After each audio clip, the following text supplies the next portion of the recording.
Students, आज हम जो है साइंस 2 का पाठ 8वां पढ़ने जा रहे हैं। उपयुक्त और उपद्रवी सूक्ष्मजीव। उपयुक्त मतलब जो दैनंदिन जीवन में हमारे लिए उपयोग भी होते हैं। अभी आप देखिए, सोचिए कि उपद्रव मतलब जो है सूक्ष्मजीव किस हिसाब से हमारे काम आते हैं। सूक्ष्मजीव तो हानिकारक होते हैं, लेकिन उसमें से क्या होता है पता है, कुछ उपयोगी होते हैं तो कुछ उपद्रवी। उपद्रवी मतलब जो हमें हानि पहुंचाते हैं, बराबर। तो ये हानि पहुंचाने वाले और उपयुक्त हो, तो सभी प्रकार के सूक्ष्मजीवों के बारे में हम लोग नहीं पढ़ने वाले हैं। जो कुछ मतलब एक उदाहरण के हिसाब से इस पाठ में बताया गया है। वैसे तो सूक्ष्मजीव बहुत होते हैं, ठीक है। तो देखिए, अब ये ध्यान में होना चाहिए कि सूक्ष्मजीव होते क्या हैं, ठीक है। ये देखिए, हमारे आसपास सर्वत्र होते हैं, परंतु सूक्ष्मदर्शी के बिना हम उसको नहीं देख सकते। मतलब जब सूक्ष्मदर्शी लेंगे तभी हम उसको देख सकते हैं। ऐसे सूक्ष्मजीवों के विभिन्न प्रकारों से देखिए आप तो परिचित होंगे, कभी स्कूल में वगैरह प्रैक्टिकल वगैरह किया होगा तो आपने देखा होगा सूक्ष्मजीव के किस हिसाब से देखते हैं, जिसे हमें मशीन द्वारा ही देखना पड़ता है, यानी सूक्ष्मदर्शी द्वारा ही। सबसे पहले देखिए, हम शुरू करने वाले हैं उपयुक्त सूक्ष्मजीव में। सबसे पहला जो उपयुक्त सूक्ष्मजीव होता है लैक्टोबैसिलाई। अगर हम सूक्ष्मदर्शी में देखेंगे कुछ इस प्रकार के, देखिए गुलाबी कलर के आपको सूक्ष्मजीव छोटे छोटे आपको दिखाई देंगे, ठीक है। ये कब दिखाई देंगे? जब हम एक प्रैक्टिकल करेंगे। कौन सा प्रैक्टिकल? देखिए कि ताज़ा छाछ की देखिए एक बूंद स्लाइड पर लेना है। छाछ आपको पता है स्लाइड पर लेना है, और उस पर देखिए एक बूंद की पतली परत बनाना है। उस पर मिथिलिन ब्लू अभिरंजक की एक बूंद डालकर आच्छादक कांच में रखना है। तो ये जो मिथिलिन है, ठीक है, एक मिथिलिन मिलता है, एक द्रव्य होता है, मार्केट में मिलता है, ठीक है। तो लेके उसके ऊपर डालने के बाद हमें एक मतलब कांच पट्टी तैयार कर लेनी है, और उसे जो संयुक्त सूक्ष्मदर्शी होता है उसे 10 मतलब इसका ये जो रेशो है x 10x लेंस और तत्पश्चात उसकी क्षमता वाली 60x लेंस के निरीक्षण उसको हमें करना है। तब उसके बाद में मतलब जब हम ताज़ा छाछ लेंगे ना, तो ताज़ा छाछ में इस प्रकार के लैक्टोबैसिलाई के जीवाणु हम लोग मतलब सूक्ष्मजीव देख सकते हैं, ठीक है। तो ये जीवाणु ऐसे हलचल करते हुए आपको दिखाई देते हैं, ठीक है। तो ये देखिए, ये जो जीवाणु होते हैं पता है, ये बिना ऑक्सीजन से जीवित रह सकते हैं। इनको ऑक्सीजन की आवश्यकता बिल्कुल भी नहीं होती है, बिना ऑक्सीजन से भी ये जीवित रह सकते हैं, ठीक है। तो इसको आपको ध्यान में रखना है। अभी देखिए, एक नई चीज़ वहाँ पे बताई गई है। बताइए तो कि दूध से दही कैसे बनता है, इस प्रक्रिया में निश्चित रूप से होता क्या है। देखिए, दूध से दही बनना तो हम जानते हैं। दूध से दही देखो, जैसे हम दुकान में उसके लिए अलग से फ्रिज बनता है, उसमें भी बनता है, या तो गांव में देखिए दूध में दही थोड़ा सा मिलाने से दूध का रूपांतर दही में हो जाता है। यानी आजू बाजू से हम क्या करते हैं कि थोड़ा सा दही का नमूना चम्मच भर मांग के फिर दूध में डाल देते हैं, तो दूध का फिर दही बन जाता है। तो ये मतलब दूध का दही बन जाना है तो पता है, दही भी हम देखते हैं, लेकिन एक्चुअल में उसमें प्रक्रिया होती क्या है, तो उसे जो हम समझ लेना है। देखिए, होता क्या है कि इसमें देखिए जो दही होता है ना, दही में देखिए लैक्टोबैसिलाई। तो लैक्टोबैसिलाई जीवाणु दूध की देखिए लैक्टोज शर्करा का किण्वन प्रक्रिया द्वारा लैक्टिक अम्ल में रूपांतर करता है। देखिए, लैक्टोज शर्करा यानी लैक्टोज शर्करा ये दूध में होता है। दूध देखिए थोड़ा सा मीठा होता है, लेकिन ये लैक्टोज शर्करा का क्या करेगा पता है? किण्वन करेगा। किण्वन करेगा मतलब ये जो शर्करा हो ना, शक्कर को क्या करेगा पता है? लैक्टिक अम्ल में। लैक्टिक अम्ल में देखिए दही थोड़ा सा खट्टा लगता है ना, यानी कि जो मीठापन होता है, मीठापन से खट्टापन में तैयार होना, उसको हम क्या कहेंगे? किण्वन प्रक्रिया। तो ये किण्वन प्रक्रिया कौन करेगा? लैक्टोबैसिलाई जीवाणु, जो दूध के अंदर होता है। फिर इसके कारण देखिए दूध का जो पीएच होता है, दूध का पीएच मीन्स होता है पावर ऑफ हाइड्रोजन या पोटेंशियल हाइड्रोजन। हाइड्रोजन की क्षमता वहाँ पे कम होती है, और दूध के प्रतिनिधियों का वहाँ पे स्कंदन होता है। स्कंदन होता है मतलब जो दूध के अणु होते हैं ना, वहाँ पे बिखर जाते हैं, और उसके बाद में वहाँ पे क्या बनेगा?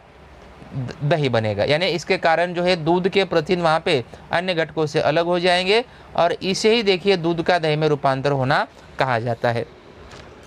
तो ये सब प्रक्रिया होने के बाद में देखिए क्या हो जाता है पता है? दूध का दही में रूपांतरण वहाँ पे हो जाता है, ठीक है। तो लैक्टिक अम्ल के कारण देखिए दही को विशिष्ट खट्टा स्वाद आता है। तो जिसमें लैक्टिक अम्ल रहने की वजह से ही देखिए क्या होता है पता है? ये उसको खट्टा स्वाद वहाँ पे प्राप्त होता है, और उसका पीएच कम होने के कारण दूध के अन्य घातक जीवाणु का भी विनाश हो जाता है। अगर वहाँ से पीएच यानी कि दूध के अंदर मान लो कुछ हानिकारक जीवाणु है जो हमें हानि पहुँचाना चाहते हैं, तो ऑटोमेटिकली जब उसका पीएच कम हो जाएगा तो ये जो अन्य घातक जीवाणु है ना, वो भी हमें किसी प्रकार की हानि नहीं पहुंचा सकते। तो इस हिसाब से मतलब इस प्रक्रिया द्वारा मतलब देखिए क्या होगा एक पहले किण्वन प्रक्रिया होगी, यानी जो मीठापन होता है मीठेपन को खट्टेपन में यानी शर्करा को लैक्टिक अम्ल में रूपांतर किया जाएगा। फिर प्रोटीन का स्कंदन होगा यानी प्रोटीन अलग हो जाएगा, और उसके बाद में जब पीएच कम होगा तो दूध का क्या बन जाएगा, दही में रूपांतरण हो जाएगा। ठीक है, तो देखिए क्या आप जानते हैं, विशेष जानकारी बताई गई है कि आजकल देखिए लोकप्रिय प्रोबायोटिक दही और अन्य खाद्य पदार्थ वास्तविक रूप में है। तो प्रोबायोटिक्स देखिए दुकान में मिलते हैं, मेडिकल में मिलते हैं। ऐसे पदार्थ में देखिए लैक्टोबैसिलस जैसे उपयुक्त सजीवों का उपयोग किया जाता है। ऐसा अन्न शरीर के लिए स्वास्थ्यकारक सिद्ध होने का कारण यह है कि सूक्ष्मजीव आहार नल के क्लॉस्ट्रिडियम रोग जैसे घातक जीवाणु को नष्ट कर हमारी रोग प्रतिकारक क्षमता बढ़ाता है। तो लैक्टोबैसिलस वाले मतलब जो खट्टेपन वाले पदार्थ होते हैं ना, दुकान में मिलते हैं, दही वगैरह बाकी सब चीज़ें अमूल कंपनी से जो मिलती है, तो उसमें क्या होता है, लैक्टोबैसिलस होता है। दूध या दुग्धजन्य पदार्थ में, हाँ, दूध से जितने भी सारे पदार्थ बनते हैं ना खट्टे वाले पदार्थ, तो उसमें लैक्टोबैसिलस मिलेगा। और ये हमारे मतलब अगर शरीर के अंदर जाता है तो जो हानिकारक जीवाणु, जैसे उदाहरण के लिए क्लॉस्ट्रिडियम हमारे लिए बहुत हानिकारक होता है हमारे शरीर में, तो उसको नष्ट कर सकता है। हमारे जो आहार नल होता है, जो पाचन संस्था है, उसको अच्छा रख सकता है। तो ये जो लैक्टोबैसिलस ये जो जीवाणु है ना, तो हमारे लिए क्या है, बहुत ही उपयोगी होता है, जो दूध और दुग्धजन्य पदार्थ में हम उसे पा सकते हैं। ठीक है, अभी आगे देखिए ये जो लैक्टोबैसिलस जीवाणु है ना, लैक्टोबैसिलस जीवाणु के बारे में यहाँ पे बताया गया है जानकारी। लैक्टोबैसिलस का देखिए उपयोग क्या होता है। लैक्टोबैसिलस देखिए दही बनाने के लिए, छाछ बनाने के लिए, घी बनाने के लिए, पनीर बनाने के लिए, चीज़ बनाने के लिए, श्रीखंड, ऐसे प्रक्रिया के लिए इसका उपयोग किया जाता है। फिर जैसे सिडार होता है, कोको है, सब्जियों का अचार आदि पदार्थ का बड़े पैमाने पर उत्पादन करने के लिए भी लैक्टोबैसिलस का उपयोग किया जाता है। फिर पाचन संस्थान में देखिए कार्य में अगर खराबी आने पर लैक्टोबैसिलस और कुछ अन्य सूक्ष्मजीव साथ आकर देखिए उपचार के लिए उसका इस्तेमाल किया जाता है। फिर देखिए जैसे गाय भैंस को जो बिलोने की खली दी जाती है, मतलब जो बचा हुआ बासी वगैरह खाना देखिए दिया जाता है, खट्टा खाना, तो उसमें भी लैक्टोबैसिलस होता है, जिससे खटास उत्पन्न होके वो अन्न पदार्थ होता है, जिससे गाय भैंस वगैरह ज़्यादा दूध देती है, और उसमें लैक्टोबैसिलस पदार्थ बहुत ज़्यादा मतलब जीवाणु बन जाता है। फिर बाद में देखिए मध्यार्क निर्मित तथा कुछ प्रकार की डबल रोटी बनाते समय देखिए लैक्टोबैसिलस किण्वन प्रक्रिया का उपयोग किया जाता है। मध्यार्क मतलब जो दारू बनाते हैं, और डबल रोटी मतलब जो पाव बनाया जाता है, तो ये सब बनाने के लिए भी लैक्टोबैसिलस की किण्वन प्रक्रिया का उपयोग वहाँ पर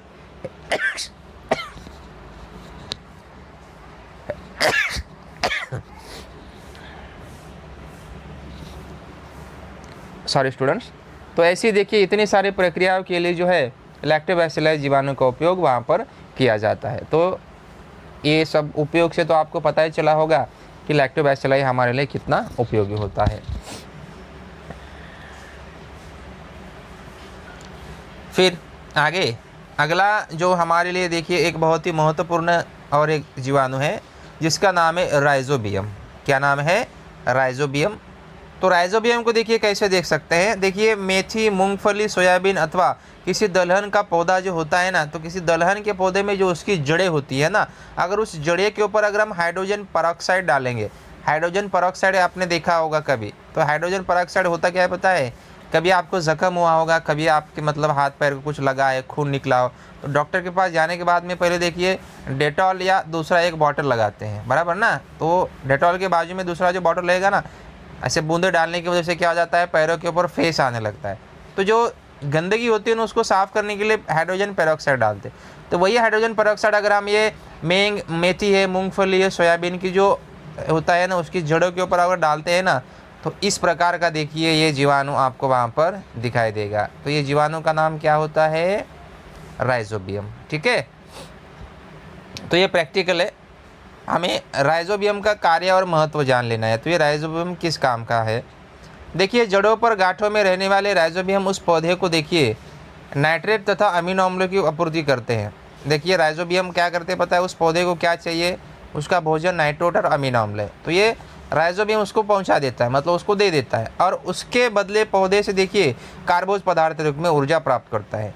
मतलब राइजोबियम जीवाणु क्या करेगा पता है, पौधे को नाइट्रेट और अमीनो अम्ल देगा, उसको भोजन देता है और खुद भी अपना भोजन ले लेता है। किसके रूप में, कार्बोज के रूप में। इस प्रकार देखिए एक दूसरे को ये फायदेमंद होते हैं। ये राइजोबियम उसको खाना देता है तो वो जीवाणु उसको खाना देता है। ठीक है, तो इसलिए साबित होने वाले इस संबंध को देखिए क्या कहा जाता है, सहजीवन। सहजीवन मतलब वो एक दूसरे को जीवन देते हैं, एक दूसरे को भोजन भी देते हैं। और राइजोबियम देखिए हवा की नाइट्रोजन से नाइट्रोजन यौगिक भी बनाते हैं, परंतु इस नाइट्रोजन के श्रृंखले के लिए उन्हें जैसे मटर, सोयाबीन, सेम की फली तथा अन्य दलहनों जैसे शिम्बा वर्गीय मतलब इसमें फलियाँ होती है, ऐसे वनस्पतीय अतिथि के रूप में उनको आवश्यकता होती है अगर उनको नाइट्रोजन का स्थिरीकरण करना है। स्थिरीकरण का मतलब होता है नाइट्रोजन के अलग अलग रूप बनाना, जिससे पहले देखिए हमने पढ़ा था अमोनीकरण, नाइट्रीकरण, ठीक है, ये पहले 7वें पार्ट में देखो हमने पढ़ा है। तो इसी हिसाब से वहाँ पे उसका ज़रूरत होता है। और राइजोबियम के बनाकर दिए नाइट्रोजन यौगिक के कारण देखिए दालें और दलहन प्रोटीनों का अच्छा स्रोत साबित होता है। तो ये नाइट्रोजन मतलब जो राइजोबियम है ना, जब उसको नाइट्रोजन अम्ल अम्ल देता है ना, तब जाके ये क्या हो जाता है पता है, ये जो दालें होती हैं, जितने भी सारे दाल हम खाते हैं ना, तो ये प्रोटीन का एक अच्छा स्रोत साबित होता है। तो उसके लिए केवन कौन जिम्मेदार है, राइजोबियम। तो ये दूसरा वाला जो हमारा जीवाणु है राइजोबियम, ये भी हमारे शरीर के लिए दैनंदिन जीवन में बहुत ही उपयोगी होता है, ठीक है। तो ये दूसरा वाला हो गया। और देखिए दलहनों की फसलों की समाप्त होने पर देखिए उनकी जड़ें तथा पौधों का कुछ भाग विचारपूर्वक मिट्टी में मिलाकर जीवाणु की मात्रा कायम रखी जा सकती है। देखिए दलहनों के पौधों को देखिए कभी भी जो हम ज्वारी, गेहूँ, दाल के वगैरह पौधे थे ना, उसको पूरी तरह से उखाड़ा नहीं जाता है, पता है, उसको काटा जाता है ताकि जो कुछ जड़ें वगैरह होती है ज़मीन के अंदर रहती है, ताकि उस जीवाणु को फिर से हम प्राप्त कर सकते हैं जो मिट्टी में वैसे पोषक तत्व रख सकते हैं। तो राइजोबियम के कारण देखिए रासायनिक खादों का उपयोग भी कम होता है अथवा रासायनिक खादों के दुष्परिणाम टाले जा सकते हैं। तो ये मतलब नाइट्रेट और अमीनो अम्ल पौधे को देता है ना, वो खुद रहेगा तो बाकी अन्य पौधा हम जब लगाएंगे तो उसको भी देगा, तो उसके लिए फ़ायदे होता है। जो रासायनिक खाद होते हैं ना, तो उसका दुष्परिणाम होता है, तो उससे हम बच सकते हैं।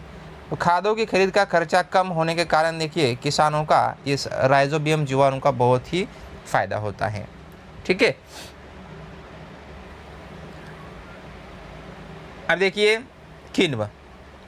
किण्व देखिए आपको सुनने में नया होगा, लेकिन पाव बनाते समय किण्व का इस्तेमाल किया जाता है और पाव में किण्व डालने की वजह से पाव फूलने लगता है और एक पाव तैयार होता है, इसमें खट्टापन आता है। तो पाव के फैक्ट्री में कभी आप गए हो तो वहाँ पे जाके आप ये देख सकते हैं। तो देखिए बाज़ार से देखिए एक्टिव ड्राई ईस्ट लेकर आइए, एक बोतल में 1 चम्मच ईस्ट, 2 चम्मच चीनी और थोड़ा गुनगुना पानी। तो बाज़ार में देखिए किण्व पाउडर मिलता है, उनको बोलने का कि पाउडर पाव बनाने का पाउडर दीजिए। तो जब वो देगा तो आपको क्या करना है पता है, घर में लाकर 2 चम्मच उसमें चीनी डालना है, थोड़ा गुनगुना पानी डालना है, और जो बोतल में आपने रखी है उसके मुँह पर एक रंगीन पारदर्शक गुब्बारा है, सफ़ेद वाला गुब्बारा आप इसमें डाल देना है। तो 10 मिनट के बाद हम जब देखेंगे तो देखिए कुछ इस तरह के जीवाणु आपको, अभी 10 मिनट बाद आंखों को से नहीं देख सकते, उसके लिए हमें क्या चाहिए, सूक्ष्मदर्शी चाहिए। जब तक सूक्ष्मदर्शी नहीं लेंगे तब तक हम उसे नहीं देख सकते, इस बात को आपको ध्यान में रखना है। तो इस हिसाब से देखिए कोशिकाएं दिखाई देगी और उसके बाद में जो है देखिए ये कवक की कोशिकाएं, ये जो किण्व है, इस तरह से आपको दिखाई देगा, ठीक है। तो देखिए ये जो निर्माण होते हैं कैसे, देखिए प्रजनन की इस अलैंगिक पद्धति को देखिए मुकुलन कहा जाता है। तो ये जो प्रक्रिया उसकी होती है ना, एक दूसरे से तैयार होते हैं, तो ये प्रकरण मतलब प्रजनन प्रक्रिया क्या है, मुकुलन है। और किण्व देखिए एक परपोषी है, परपोषी मतलब किसी और के ऊपर आधारित होता है, खुद का खाना खुद नहीं बनाता है। और कार्बनिक पदार्थों पर वृद्धि करने वाला देखिए एक कवक वर्गी वाला सूक्ष्मदर्शी, मतलब जहाँ पे कार्बनिक पदार्थ ज़्यादा होते हैं ना, वहाँ पे वो क्या कर लेता है, अपना अस्तित्व बना लेता है। इस देखिए यह एक कोशिकाएं कवक है, इसमें केवल एक कोशिकाएं पाई जाती है और उनकी लगभग आपको 1500 प्रजातियाँ अस्तित्व में होती हुई दिखाई देगी। तो इनकी देखिए लगभग कितनी प्रजातियाँ, 1500 प्रजातियाँ हैं। कितनी प्रजातियाँ हैं, 1500 प्रजातियाँ हैं। और किण्व कोशिका ये एक दृश्य केंद्र की प्रकार की होती है। दृश्य केंद्र की मतलब जो एक कोशिका वाली होती है, ठीक है। ध्यान रखना है कि ऊपर दिए गए प्रयोग में देखिए चीनी के द्रव में स्थित कार्बनिक पदार्थों के कारण देखिए ईस्ट की वृद्धि होती है, क्योंकि यानी कि जो चीनी पदार्थ होता है ना, चीनी मतलब उसमें कार्बनिक पदार्थ ज़्यादा होते हैं, तो इसमें रखने की वजह से उसकी वृद्धि जल्दी होती है और प्रजनन शीघ्रता से होता है। और अपना पोषण करते समय किण्व कोशिका विलयन कार्बोज का रूपांतरण अल्कोहल और कार्बन डाइऑक्साइड में करती है, और इसी प्रक्रिया को हम क्या कहेंगे, किण्वन। मतलब चीनी डालने की वजह से क्या होता है पता है, उसमें कार्बन होता है, जब कार्बन रहेगा तो उसकी वृद्धि क्या होगी, ज़्यादा होगी। और जो कार्बोज पदार्थ होता है ना, जब वो वृद्धि करते हैं ना, तो तुरंत क्या कर देते पता है, अल्कोहल और कार्बन डाइऑक्साइड में उसका रूपांतरण कर देते। जब ये अल्कोहल और कार्बन डाइऑक्साइड का निर्माण होगा तब उसे हम क्या कहेंगे, किण्वन प्रक्रिया कहते हैं। देखिए डबल रोटी कैसे बनती है और जालीदार कैसे बनती है, तो ये जो है आपको जो पाव बनाने की जो फैक्ट्री होती है वहाँ पे जाके आप लोग क्या कर सकते हैं, देख सकते हैं और जानकारी ला सकते हैं कि किस तरह से वहाँ पे जो है आपको पाव बनाने की प्रक्रिया मिल सकती है। ठीक है, तो ये ऐसे देखिए हमारे लिए लैक्टोबैसिलाई, फिर ये राइजोबियम और फिर उसके बाद में जो किण्व होता है, ऐसे 3 उपयोगी सूक्ष्मजीव जो हमारे दैनंदिन जीवन में उपयोग में ला सकते हैं। बाकी जो उपद्रवी होते हैं उसको हम बाद में पढ़ेंगे। इसमें कुछ डाउट रहेगा तब आप पूछ सकते हैं।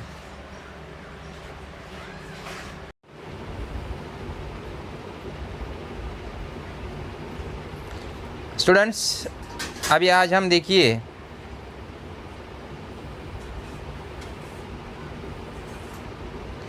जो उपद्रवी सूक्ष्मजीव होते हैं उसके बारे में हम पढ़ाई करने वाले हैं। उपद्रवी सूक्ष्मजीव में सबसे पहले देखिए कवक, जिसको फंगी बोलते हैं, फंगाई, फफूंदी जिसको बोला जाता है। देखिए यहाँ पे कुछ चीज़ें बताई गई हैं कि वर्षा ऋतु में देखिए चमड़े की वस्तु, पटसन, उसमें क्या बदलाव होता है बारिश के मौसम में देखिए। ठीक है, तो ये वस्तुएं देखिए जाड़े के मौसम में, ग्रीष्म मौसम में ख़राब नहीं होती है, बारिश के मौसम में मतलब कि वो ख़राब होती है। देखिए कभी बारिश के मौसम में आपने अगर चमड़े के जूते तो देखिए ख़राब होते हो, या चमड़े का पर्स है, चमड़े का बैग है, पर्स है, आपका बेल्ट होता है, तो ये सब देखिए वहाँ पे ख़राब हो जाता है। तो ये ख़राब होने का कारण देखिए क्या है, उसके बारे में हमें स्टडी कर लेना है। कुछ भाग देखिए स्टूडेंट्स यहाँ पे कट चुका है, लेकिन मैं बता देता हूँ, उतना नहीं कटा हुआ है। ठीक है, देखिए हवा में कवकों के सूक्ष्म बीजाणु होते हैं। नमी मिलने पर देखिए सूती कपड़ा, देखिए जो नमी मिल जाती है, नमी मतलब ज़्यादा गर्मी भी नहीं होती है, ज़्यादा ठंडी भी नहीं होती है, तो वैसे नमी वातावरण में देखिए कपड़ा, पटसन, चमड़े की वस्तु, लकड़ी जैसे कार्बनिक पदार्थ पर ये बीजाणु अंकुरित होते हैं।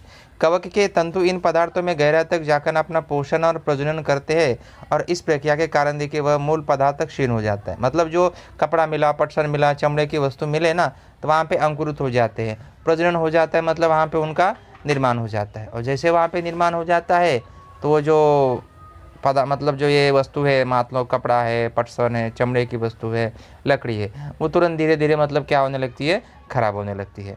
तो इसी कारण देखिए फफूंदी लगा हुआ कपड़ा, पटसन, चमड़े की चप्पल, जूते, बटुए, पट्टे अधिक समय तक क्या होते हैं, टिक नहीं पाते हैं। तो ये ज़्यादातर कैसा होता है, अगर उसको नमी वाला वातावरण मतलब ज़्यादा गर्मी भी नहीं होती है और ज़्यादा ठंडी भी नहीं होती है, इसी के कारण वहाँ पे क्या हो जाता है, बदलाव हो जाता है। और इसी प्रकार देखिए लकड़ी की वस्तुएं भी वहाँ पे खराब होती है। तो ये जो हानि पहुँचाने वाला होता है दैनंदिन जीवन में, कवक। अब इसके बाद में देखिए अगला जो है हानिकारक जीवाणु क्लोस्ट्रीडियम। तो उसमें देखिए होता क्या है, देखिए बड़े कार्यक्रम में देखिए भोजन समारोह में कुछ व्यक्ति को अन्न विषाक्तता होता है। यह अन्न में विष अचानक देखिए कैसे फैलता है। देखिए कभी कभी पार्टियों में, बड़े दरस में देखिए जहर फैल जाता है, विष मतलब किसी लोगों को विष बाधा हो जाती है। तो देखिए होता क्या है कि पकाया हुआ भोजन खराब करने वाली ये जीवाणु देखिए क्लोस्ट्रीडियम, जो पकाया हुआ भोजन कभी कभी देखो अचानक से खराब हो जाता है, तो उसको खराब करने वाला जीवाणु मतलब होता है क्लोस्ट्रीडियम। ठीक है, तो इस जीवाणु की लगभग 100 प्रजाति होती है। कुछ मिट्टी में देखिए स्वतंत्र रूप से रहती है, तो कुछ प्रजाति देखिए मानव तथा अन्य के प्राणियों के आहार नल में भी पाई जाती है। देखिए हमारे आहार नल जो होता है ना, जो हम भोजन करते हैं, जो हमारा भोजन आहार नल के माध्यम से जब शरीर में जाता है ना, उसके अंदर भी रहते हैं। ऐसी लगभग इसकी 100 प्रजातियाँ होती है। ये देखिए जीवाणु बेलन के आकार के जैसे होते तथा प्रतिकूल परिस्थिति में बोतल के आकार वाले जीवाणु तैयार कर लेते हैं। ये हवा की ऑक्सीजन का सर्वसामान्य अनुपात सहन नहीं कर पाते, यह इनकी विशेषता है, और इसका कारण यह है कि इनकी वृद्धि अनॉक्सी परिस्थिति में होती है। तो देखिए ऐसे जीवाणु होते हैं ना, इनको बिल्कुल भी ऑक्सीजन की आवश्यकता नहीं होती, बिना ऑक्सीजन से अपना वो क्या कर सकते हैं, जीवन बिता सकते हैं। तो ऐसे जो पकाया हुआ जो भोजन होता है ना, उसको खराब करने वाला है जीवाणु, मतलब ज़्यादातर ये भोजन में पाया जाता है और हमारे आहार नल में, जो हमारा पेट खराब वगैरह कर सकता है। देखिए कुछ इस तरह से देखिए ये जीवाणु, जैसे देखिए Clostridium tetani, Clostridium perfringens, Clostridium botulinum, Clostridium difficile, तो ये जीवाणु के देखिए वो क्या है, प्रकार है। उसके बाद में देखिए कि अन्य रोग देखिए सूक्ष्मजीव बहुत सारे होते हैं, जैसे कई अन्य प्रजाति देखिए जैसे जीवाणु है, विषाणु है, आदिजीव तथा कवक। ये भी देखिए सूक्ष्मजीव भी कई मानवीय रोगों के कारक होते हैं, और जीवाणु से भी आकार में महीन होने वाले तथा केवल सजीव की कोशिका में वृद्धि और प्रजनन करने वाले देखिए विषाणु के आपके बारे में तो जानते ही है। अब देखते हैं कि हमारे लिए कष्टदायक कैसे होते हैं, तो हमारे लिए देखो हानि वो कैसे पहुंचाते हैं, ठीक है, वो किस तरह से देखिए हमें मतलब हानि पहुंचाते हैं।